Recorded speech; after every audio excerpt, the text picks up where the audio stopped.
तो हमारा अगला वर्ड है पेल्फ, PELF।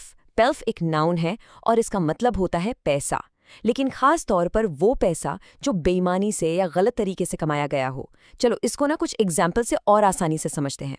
तो पहला सेंटेंस देखिए, the corrupt official was more interested in personal pelf than public service. मतलब सीधा सा है कि वो जो करप्ट ऑफिसर था ना, उसको लोगों की सर्विस करने से ज्यादा अपने पर्सनल पेल्फ यानी गलत तरीके से कमाए हुए पैसे में इंटरेस्ट था।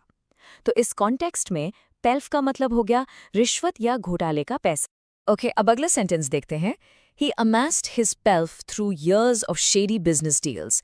यहाँ देखिए, amassed का मतलब होता है जमा करना, और shady मतलब कुछ गड़बड़, संदिग्ध। तो पूरे सेंटेंस का मतलब ये हुआ कि उसने सालों तक ऐसे ही shady गलत बिजनेस डील्स कर करके अपनी दौलत यानी अपना पेल्फ इकट्ठा किया।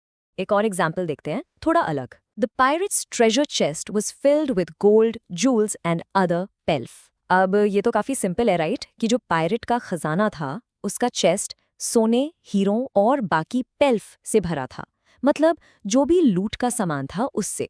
तो अब आप समझ गए होंगे कि पेल्फ वर्ड का यूज हमेशा एक नेगेटिव सेंस में ही होता है। चलिए अब एक रियल वर्ल्ड एग्जाम्पल देखते हैं। ये कोट द डेली क्रॉनिकल से है।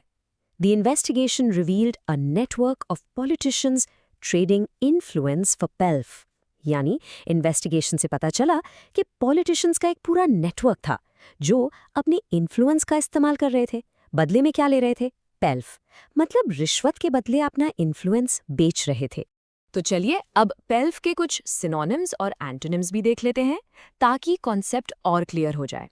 इसके सिनोनिम्स यानी मिलते जुलते शब्द हैं वेल्थ, रिचेज, लूट, लुक्रे और मनी।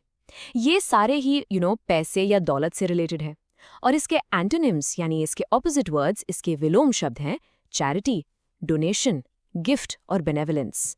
तो आप देख ही सकते हैं कि ये सारे वर्ड्स दान या अच्छे कामों से जुड़े हैं, जो पेल्फ के मीनिंग से एकदम बिल्कुल उल्टे हैं। बस आज के लिए इतना ही, मिलते हैं नेक्स्ट वीडियो में।